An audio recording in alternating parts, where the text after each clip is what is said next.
Sleep is so important. We need it to live. And when we can't sleep, we're desperate for help.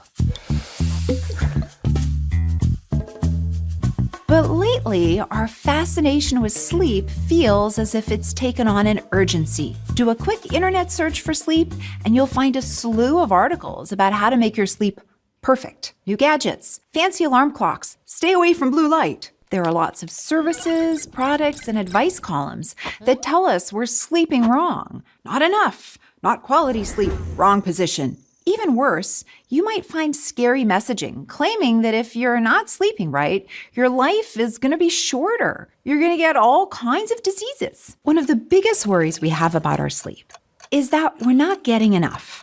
And that anything less than 7 hours a night means that we're doomed to bad health. Everything from high blood pressure to Alzheimer's disease. But there are two flaws with this kind of messaging. The first flaw is that it's not completely accurate. 7 to 8 hours of sleep, while recommended for adults, is just an average. And while messages have to be simplified for health communication to the public, sometimes important nuances get lost. So yes, it's true that not getting enough sleep in the long term is associated with health problems like cardiovascular disease, diabetes, and depression, but fixating solely on 7 to 8 hours ignores the fact that there's a range of sleep that people need. The duration of a good night's sleep can be different for different people. Some adults need 8, but some are just fine on 6. The second flaw with this kind of doomsday messaging is that it can be counterproductive, especially for people who do have trouble sleeping. For instance, in 2019, it was estimated that 21% of adults in the US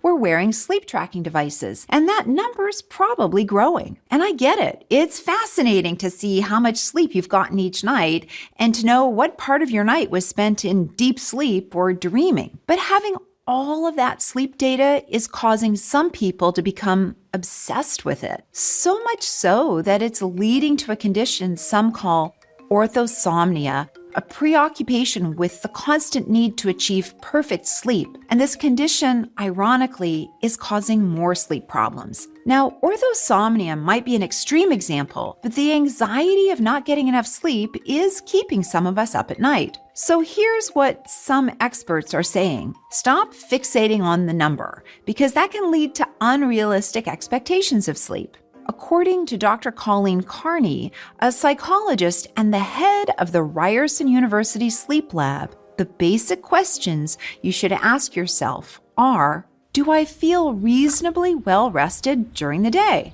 Do I generally sleep through the night without disturbances? Or if I wake, do I fall back asleep easily? Can I stay awake through the day without involuntarily falling asleep? If your answers are yes to all three, you probably don't need to worry about your sleep. And if you're struggling with your sleep, instead of buying expensive blue light filters or fancy sleep trackers, try talking with your doctor to make sure there aren't any medical conditions that need to be explored first. Then, try evidence-based recommendations laid out by the American Academy of Sleep Medicine. What's really cool is that there's a highly effective therapy called cognitive behavioral therapy for insomnia, or CBTI. It doesn't have any medications involved, and it has a really low failure rate.